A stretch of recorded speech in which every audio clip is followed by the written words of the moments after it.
You're listening to Nurse Converse, presented by Nurse.org, a collaborative podcast amplifying diverse nurse voices.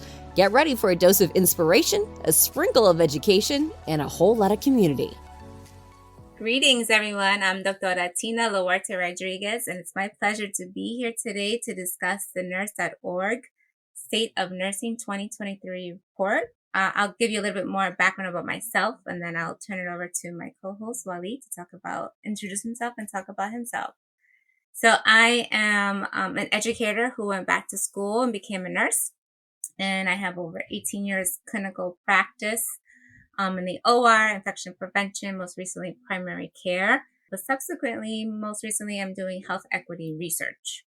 Some other hats and lenses that I wear are that I am a daughter, a wife, a mom, as well as an Afro-Latina from the Boogie Down Bronx, but now I live in Connecticut.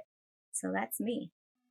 All right, everybody. It is so good to be back here. Dr. Tina, thank you for that introduction. And I'm actually really happy to be here with you because this is our first time collaborating on such a project. And I think this is going to be a very fruitful conversation because you and I couldn't be more different in terms of the clinical realm and the nursing world that we come from. So my name is Dr. Wali Khan. I am a certified registered nurse anesthetist, a CRNA.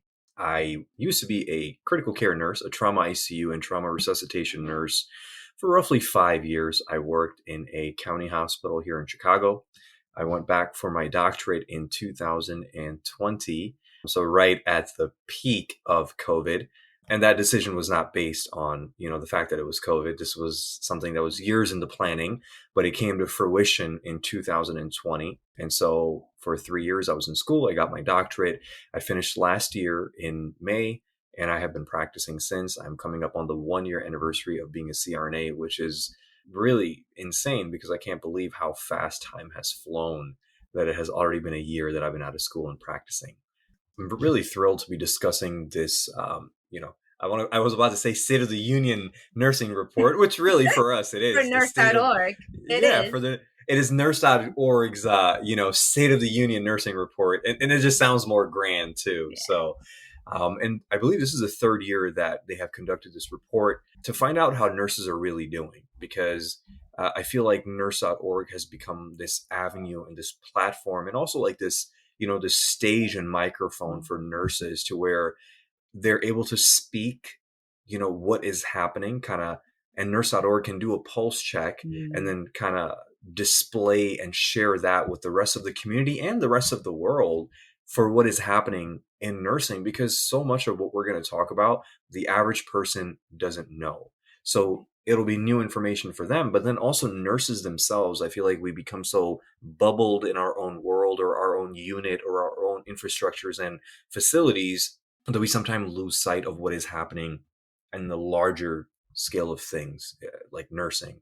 In 2021 and 2022, the reports were digital health award recipients, and they help to amplify the real issues that nurses face every single day. So you can understand that there's a lot of pivotal issues that we'll be discussing that affect nurses every single day, no matter what you're doing, from, being a school nurse to being a researcher like yourself to being, a practitioner in the operating room delivering anesthesia like myself. It really hits home on all of these things.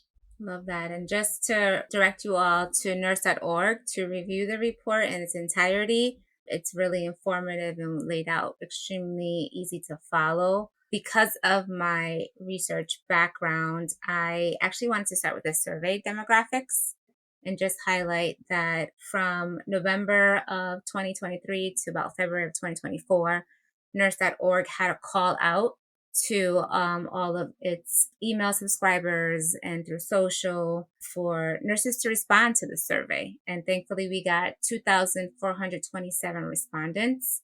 But make a note, right? Like there's 4 million of us registered nurses in the United States.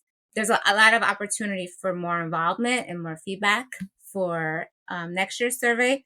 So please, if any of these themes resonate with you, if you have an interest in having your opinion and your voice and your experience counted, be on the lookout for the next State of Nursing survey from Nurse.org, and please take those 5 to 10 minutes to complete it. Just to go over some quick kind of high-level demographics about the 2023 State of Nursing report, we have, again, 2,427 nurses who responded. Thank you for those of you who did that. A majority are registered nurses. We did have around 84% RNs. 5% were advanced practice nurses. And then thankfully, we did have around 11% of our LPNs, LVNs as well. For age ranges, interesting enough, we had about 43% of the respondents in the age categories of 55 and older.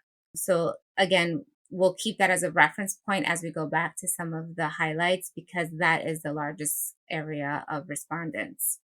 And then for those 25 to 40, that takes out the kind of the next biggest chunk of 25% of respondents. Not surprising, 93% of respondents were female. So males in nursing do exist. We did have 7% respond, and hopefully again, as those numbers increase, and again, as the kind of awareness of the survey increases as well, we'll get that to increase as well.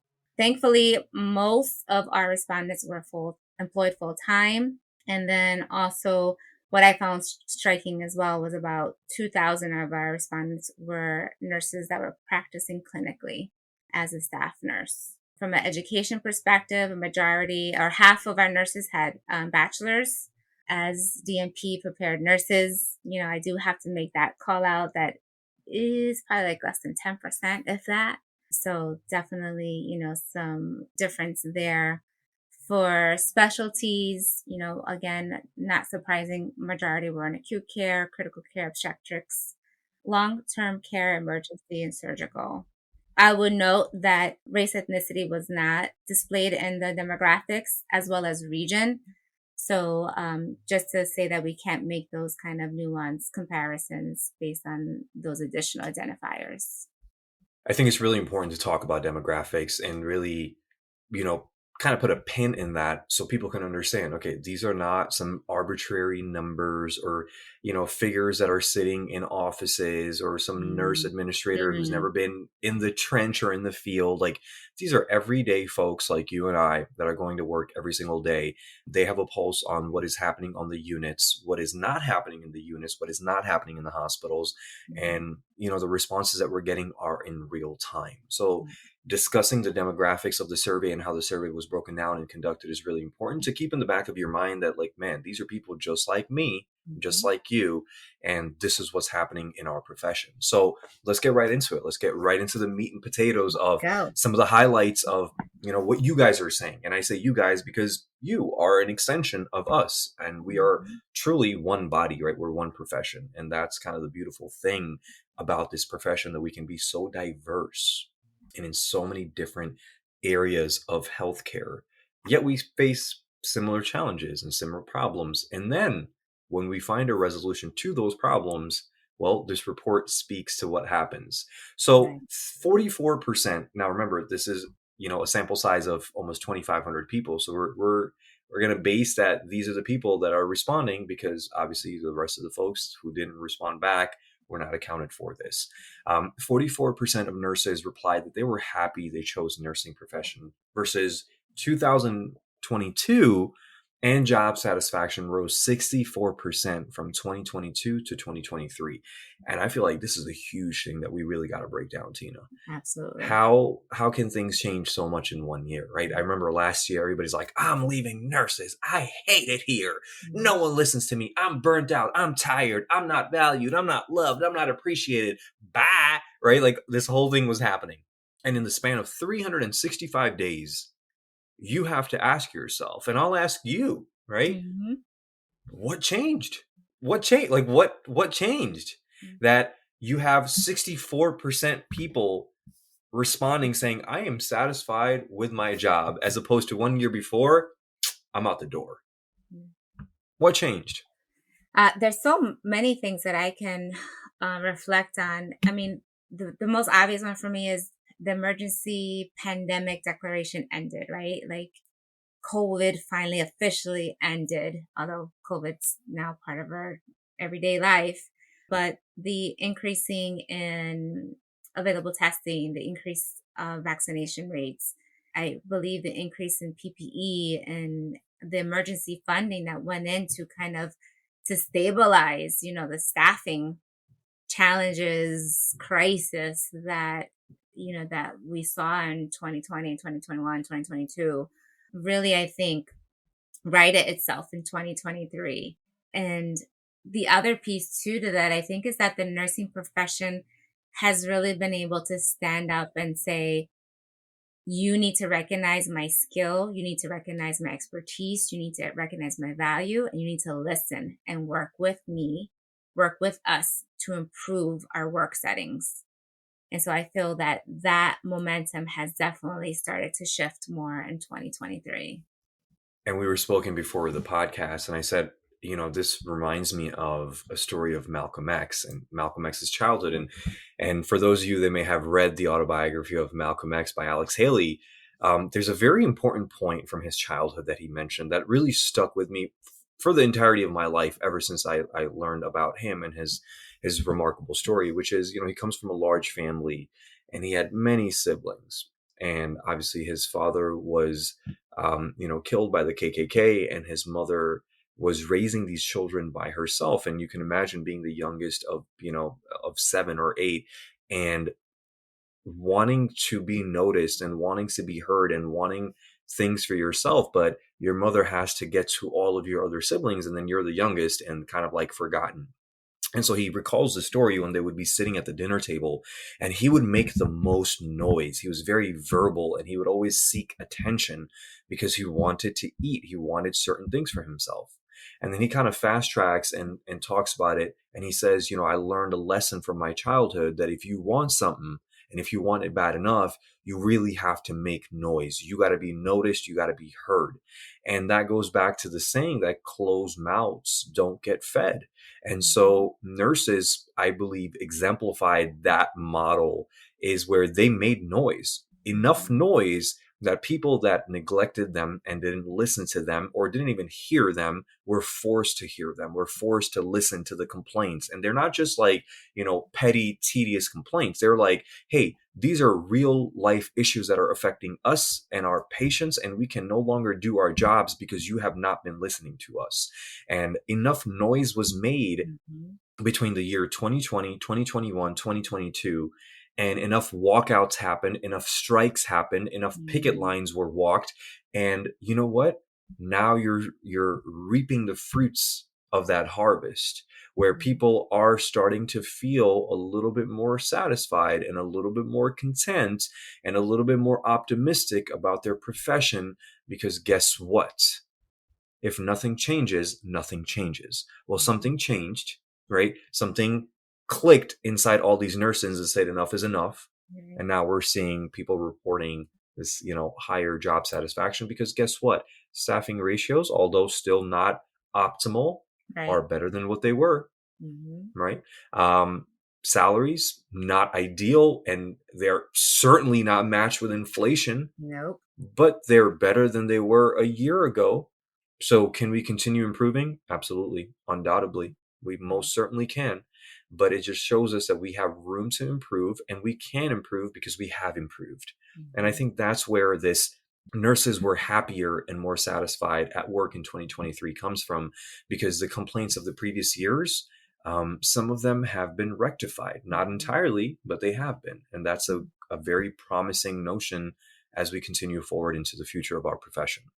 Absolutely. And just regarding kind of the other influences I've seen has been, to your point of nursing making noise, there's been a lot of work for policy, right, to actually change some of the requirements for staffing committees or staffing ratios to help kind of have nurses practice to the full extent of their license and their scope of practice. And so I think, again, nursing is on the journey of continuing to increase the professionalism and demand kind of that recognition and that seat at the table for these critical conversations that influence us as a profession, but then ultimately the patients we care for, right? Like, we're the largest workforce group in healthcare. We are healthcare. We need to be accounted for.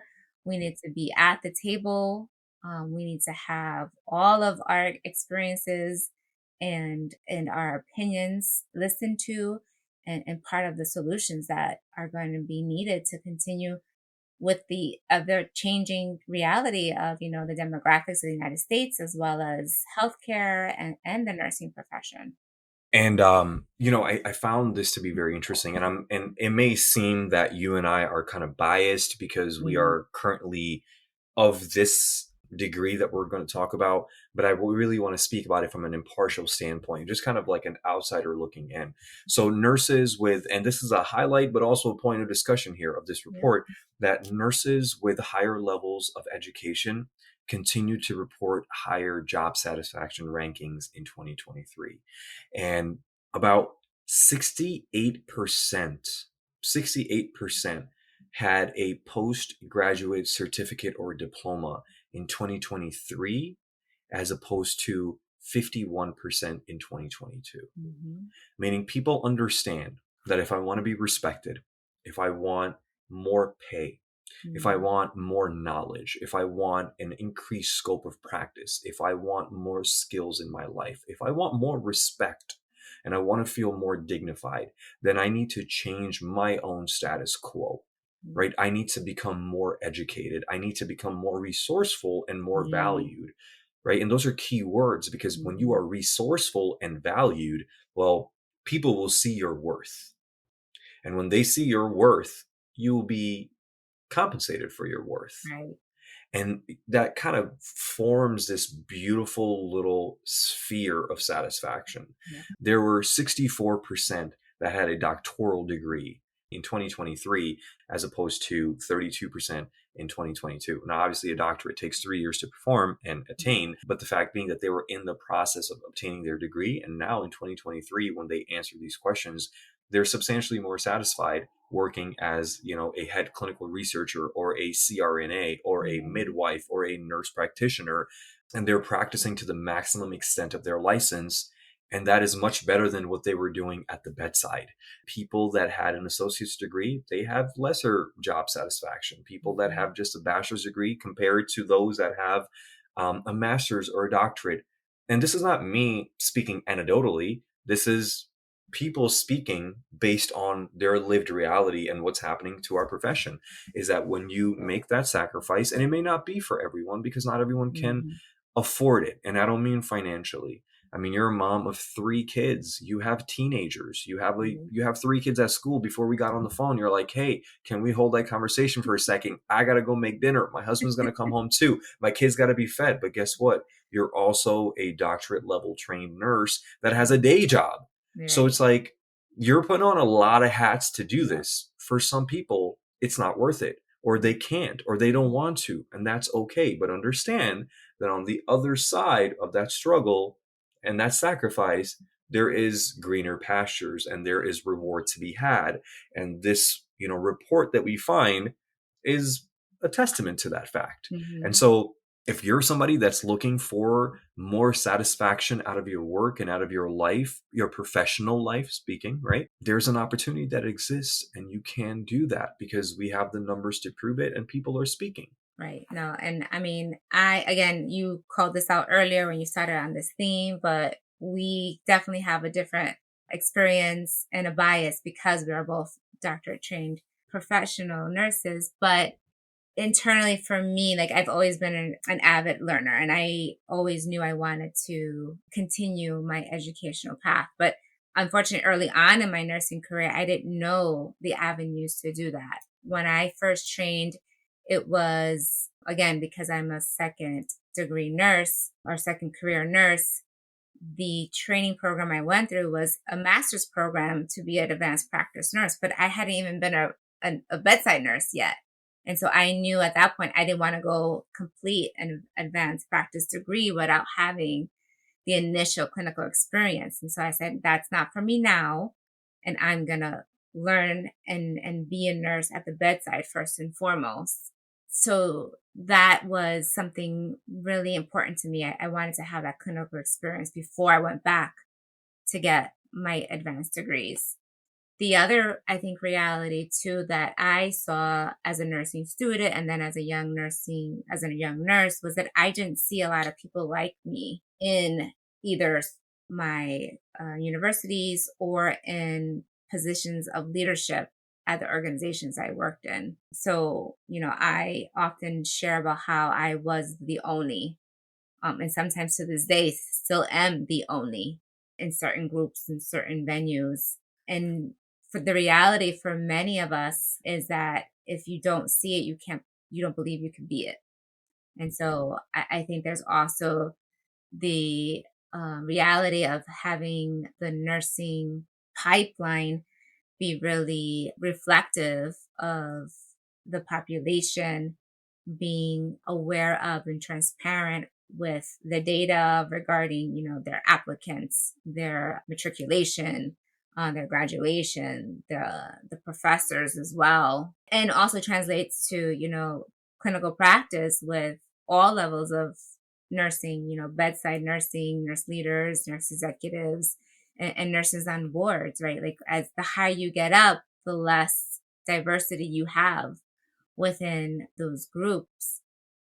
So I've also really been curious about those realities and if there's other things that the nursing profession as well as the healthcare organizations should be doing to kind of sponsor and mentor these vocationally trained nurses or certificate or diploma trained nurses or bachelor's prepared nurses to understand that you can continue to grow academically and still have a place at the bedside. Because I think the other reality too is that people think once, I have a terminal degree, I have to be in an office or I have to be, not clinically practicing. And that's not true, right? Like we need these other experts with these other unique skills to be still in the clinical practice in all settings and all specialties to just continue to enhance and elevate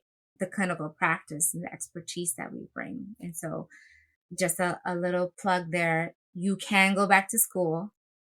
Time is going to pass regardless, right? The year, the 2 years, the 3 years is going to go by regardless. Don't doubt that you can't go back to school.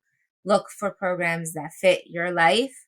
As a mom of 3, I did an online program and that worked for us. And also see what opportunities there are for being able to pay your tuition or have your loans forgiven or any other financial opportunities to help cover it. Because unfortunately, school is expensive. Here's a interesting tidbit on what you just said. Now, you were very encouraging, and the mom in you came out, and you're supporting and the teacher, and you're supporting people. But here's the other side, and maybe it's the dark side of what you're saying. Many of our respondents, nurses, felt unsupported by their nursing units and mixed about their opportunities for advancement. As straightforward as what you said, and as straightforward as what I said, like, hey, go back to school, grow, make more money, learn more skills, be happier in life, right? Unfortunately, that's not always an option or an immediate option, because there are some hurdles and challenges that exist within the workplace that may prevent people. And now we're talking about external hurdles outside of like your family circumstances, outside of like finances. This is really just the mental hurdles that exist. And the question that Nurse.org asked was, do you agree or disagree with the statement, my nursing unit puts the support of nurses and patients over profits?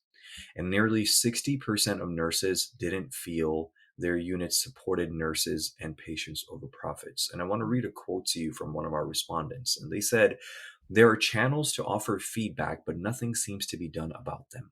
Additionally, a lot of the opportunities for advancement are based on political decisions and who is going to be a yes person and make the higher-ups happy versus who is going to do what is best for the staff.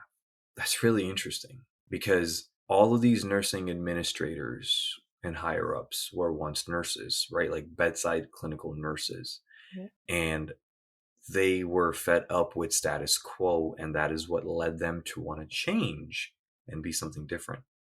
But then they become the type of person that feeds into the vicious cycle of apathy where once they get to that position where they thought they would make change, well, now they have become that yes man, and they do whatever they can to appease, the hospital higher ups, and neglecting the very covenant which they took to change the very conditions from where they come from. And I feel like that is what that is speaking to. And the other aspect of what this is speaking to is people are envious and jealous and petty that you will make the decision in your life to jump ship to pursue something better for yourself. It's like, hey, why is Tina going to go and get her degree and be a DNP when we're all here working our butt off, night shift, short staffed every day, not having vacation, can't call off, can't do nothing. And she's just going to go off to school and seek a better life? Why? Right? Like, and there are people that have that type of animosity in their hearts, or there's nursing supervisors or nurse managers that are like, look, I can't afford to lose Tina as staff. I simply can't. So they may actually become a hindrance to your growth, or not write that letter of recommendation, or, whatever else the case may be. That is still a real issue. And, we were sharing all this positivity about how everyone's happy. Well, just hold on. There's things to be addressed. And this is one of them where nurses still feel that the unit puts profits over patients, that they put profit over the growth of their staff, and say, hey, look, we see that you want to climb higher. Can we make that a reality for you? No, you can't, because you don't have a replacement, because you've treated people poorly and your staff doesn't like being here. So this is a reality, and 60% people disagreed. Only about 18% said they agree, that they feel supported about advancement, be it, advancement in the unit, in the hospital, or even pursuing a secondary degree to advance their career options. Now, the segue to that is really interesting, because nurses reported higher levels of job happiness in 2023, with fewer nurses looking to leave the profession. So let me just say this before I hand it over to you. Nurses don't want to leave. Okay. No one goes through schooling. No one works the bedside with the initial intention to say, well, I'm going to get this job and then just quit and leave. That's not why people become nurses. I mean, there's many reasons for why people become nurses, and I can only speak to mine and you can only speak to yours, but people don't come into the profession with the sole intention to leave the profession. Right. Something drives them out. So in 2023, we're seeing that nurses were happier in their current roles. They were less likely to change jobs or leave the healthcare profession. And, we asked, when I say we, Nurse.org asked a question, and they said, which of these statements best reflects your thoughts about your current job? Can you guess what people said, Tina? What was the leading response of what people said? I'm good. I'm chill. Things are good. I'm chill. Yeah. Literally, 36% of the people said, I am happy where I am. That number was 13% in 2022, and it was 10% in 2021. So clearly, we're headed in the right direction, because people are like, I like my unit. I want to stay here. I want to work here. I feel good when I come to work, and I do good work, and I'm not looking to leave. So a couple of points come to mind for that. And again, just to bring us back to the demographics, right? 43% of our respondents were 55 and older. So that has a huge impact, I think, on some of these responses. These are people who probably are more financially secure, maybe have the opportunity to retire soon. And again, as we talked about earlier, there's been some stability in healthcare from 2020, 2021, 2022 to 2023. I think the reality regarding that misalignment between I like being a nurse to feeling supported as a nurse over profits is because also the after effects of the pandemic, right? All of this emergency funding is gone. These healthcare organizations, for better, for worse, whatever it is, they need to now figure out how to hopefully break even to sustain services. An underlining piece of this is that unfortunately, the bedside nurse is not a direct bill service for reimbursement. And so our value, our contribution to patient care, to patient outcomes is not able to be really appreciated in healthcare because of those limits.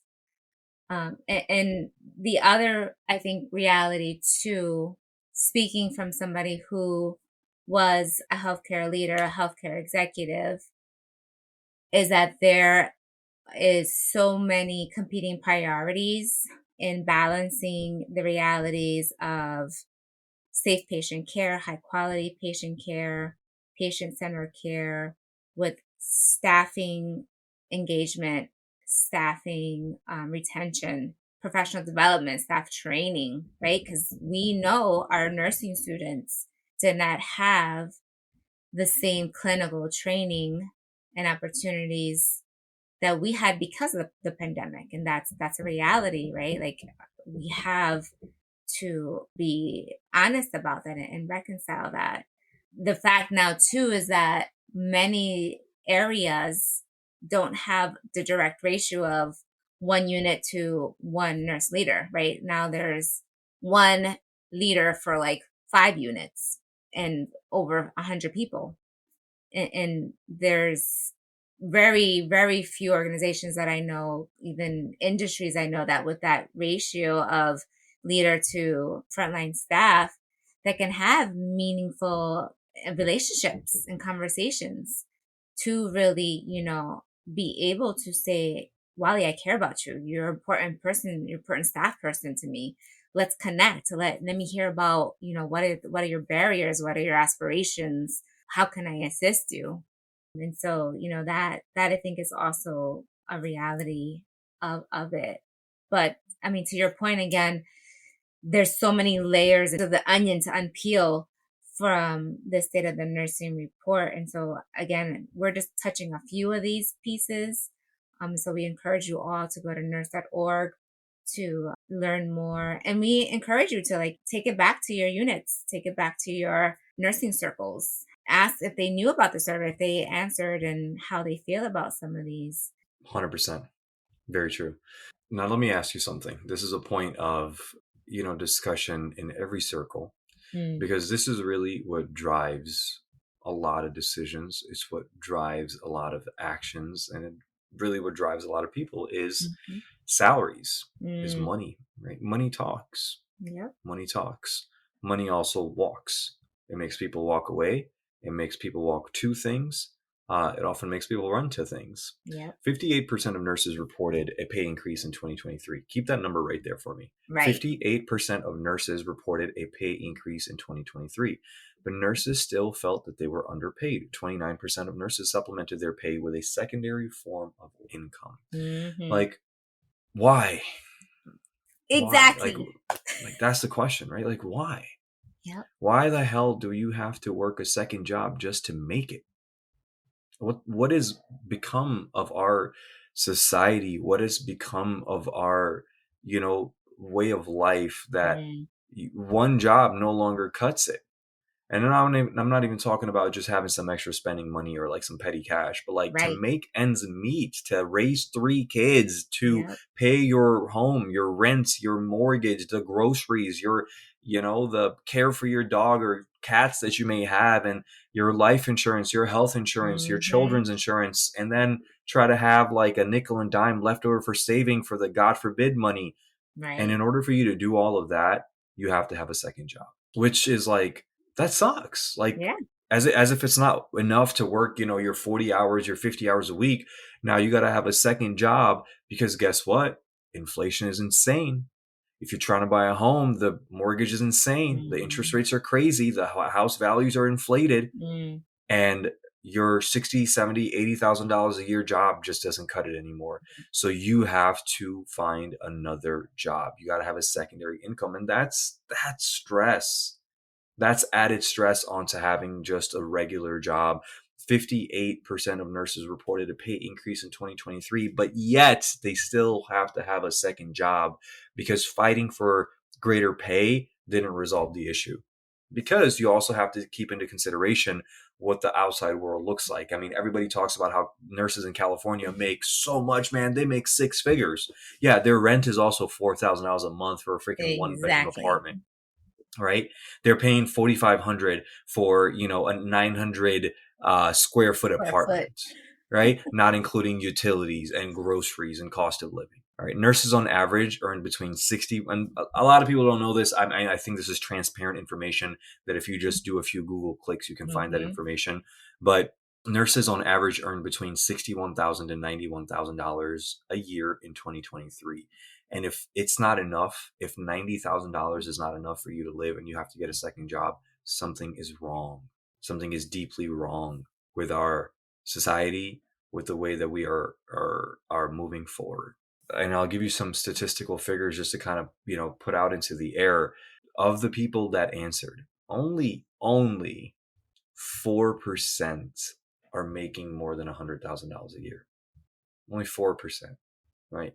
People seem to think that nurses get paid so much for the work that people do, for the cost of living factors.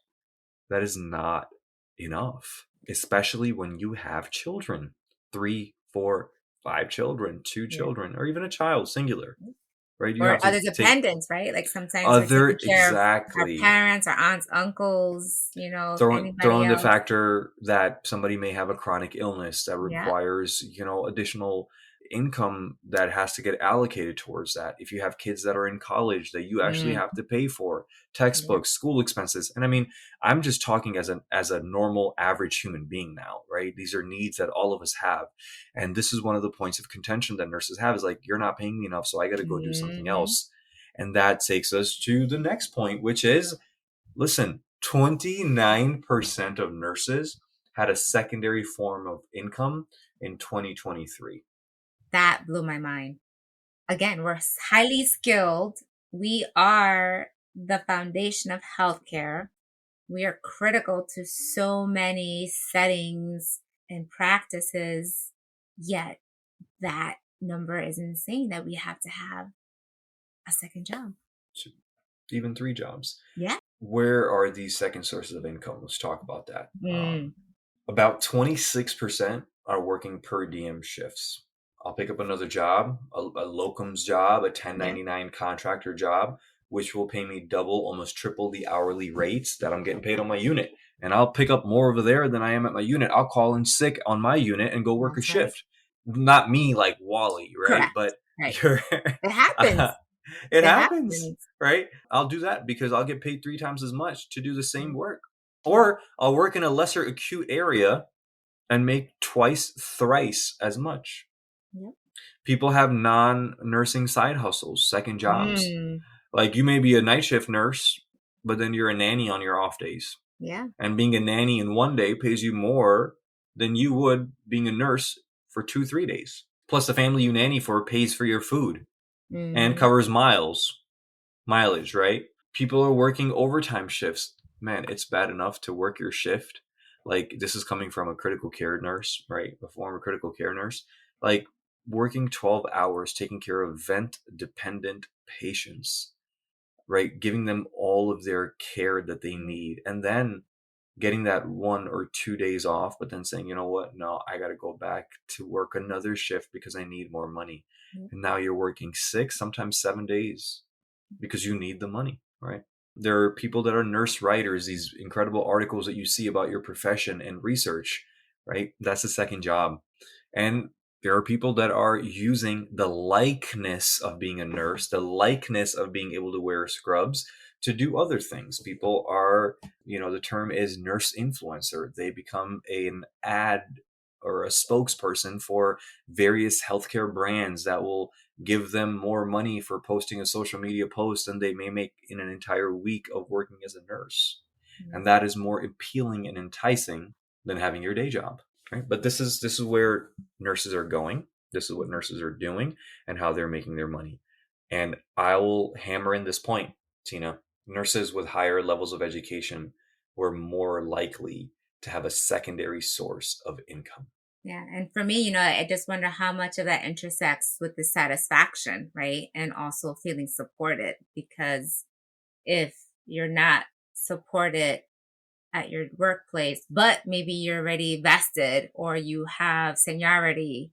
So, you don't want to or can't leave there, but it doesn't fulfill you, it doesn't satisfy you, right? And so you then also go somewhere else, not only to make that extra coin, but potentially to get some of that enjoyment and satisfaction that you're missing from your primary job.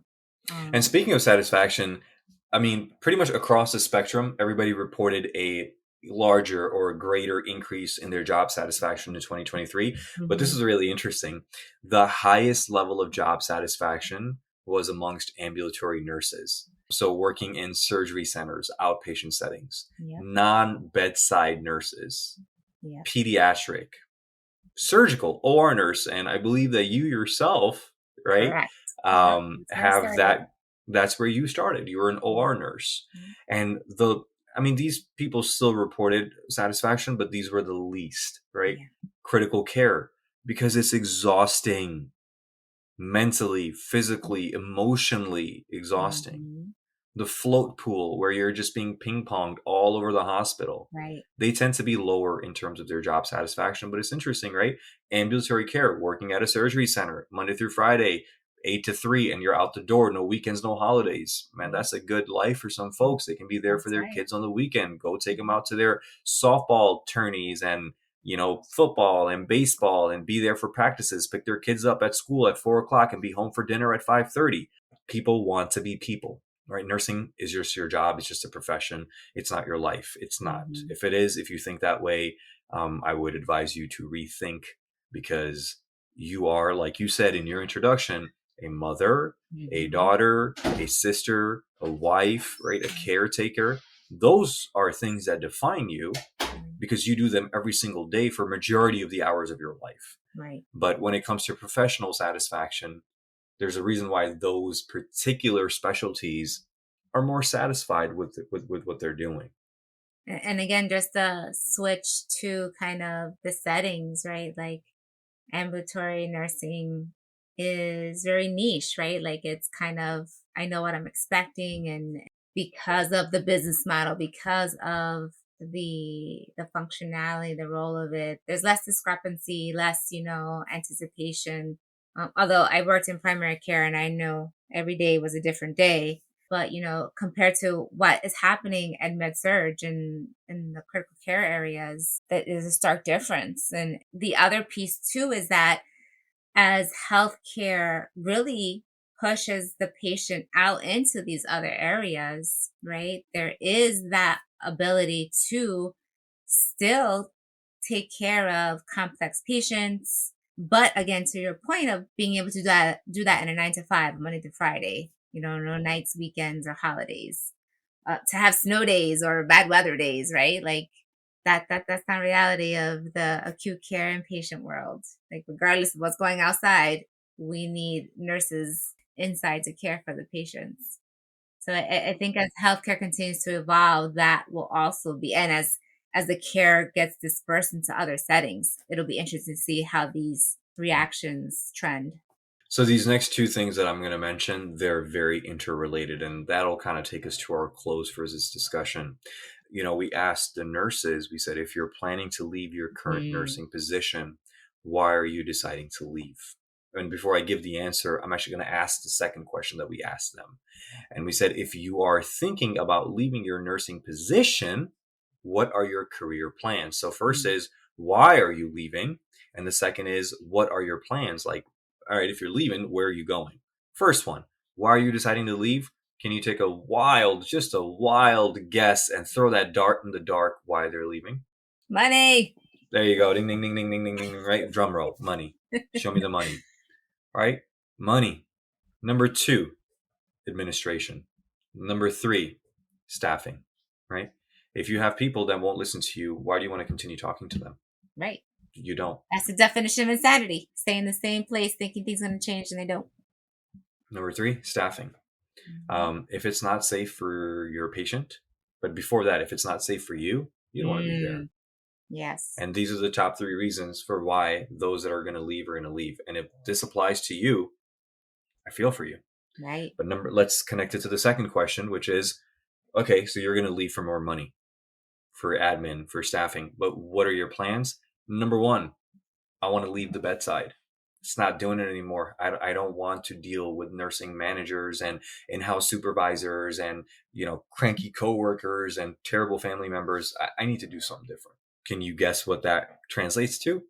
Ambulatory service, right? Nurse entrepreneur, right? Nurse entrepreneur, or being an OR nurse, right? Which is Yep. one of the leading things is like, okay, not going to deal with this. I know what surgeries are scheduled. I know what time they start. I know what time they'll finish. I know my call schedule. If I'm on call, boom, boom, boom, boom, boom, done, right? One and done. No holidays. And if I'm not taking call, no weekends.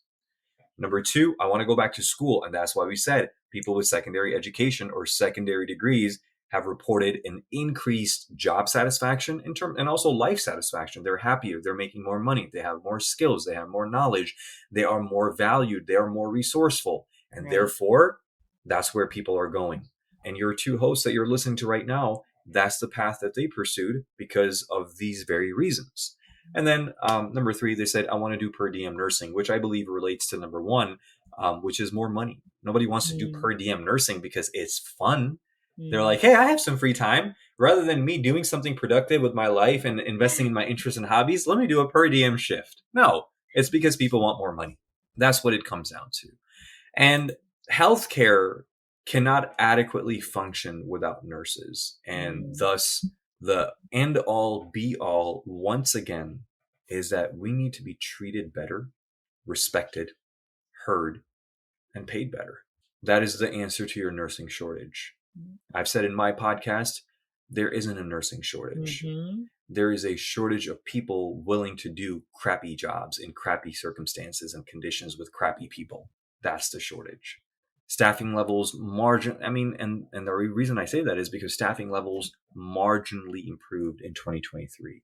And we still have a long, long way to go with where we are. But we are, like I said, headed in the right direction. The shortage is not due to a lack of nurses. It's due to nurses being fed up with current conditions, and that's why they leave. And that applies, this report was focused on our clinically practicing nurses, it extends throughout the entire pipeline, right? Because again, 42.5% of our respondents were 55 and older, right? Like the workforce is going to retire, and that reality of not having sufficient nurses in the pipeline to fill those ever growing vacancies is going to be a huge crisis. There are 4 million nurses, right, out there. I know in my state alone, there's an abundance of nurses who have active license who said, no, I'm not working. And to your point of saying they left the bedside because it's just enough was enough. And they have spoken with their actions by not applying for jobs, leaving jobs, exploring other opportunities.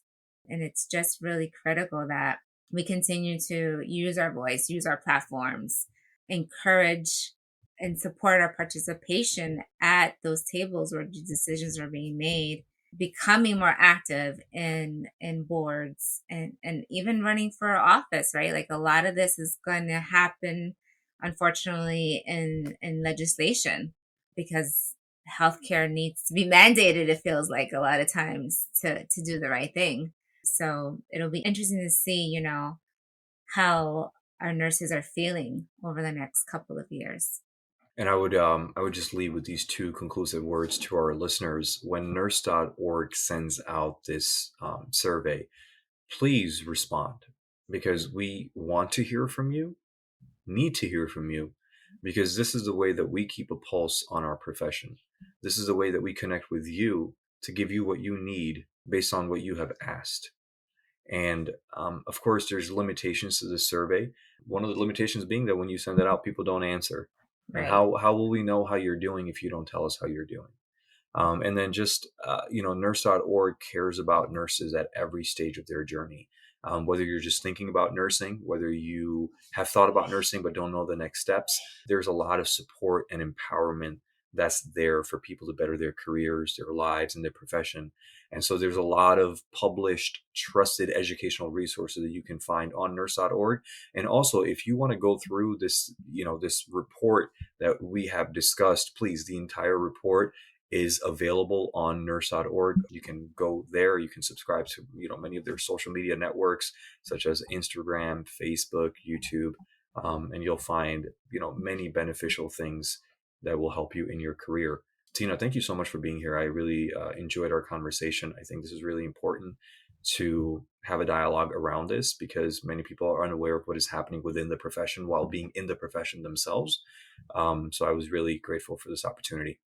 Same here, Wali. It was a privilege to connect with you, learn a little bit more about yourself, and just, express our insights and experiences through the State of Nursing report. And so it's been an honor. Thank you. Thank you. Thanks for joining Nurse Converse, brought to you by Nurse.org. Help us grow by leaving a 5-star rating and review on your favorite podcast platform. Nurse.org supports nurses with career and education tips, life advice, and breaking news. Thank you for all you do and for being you.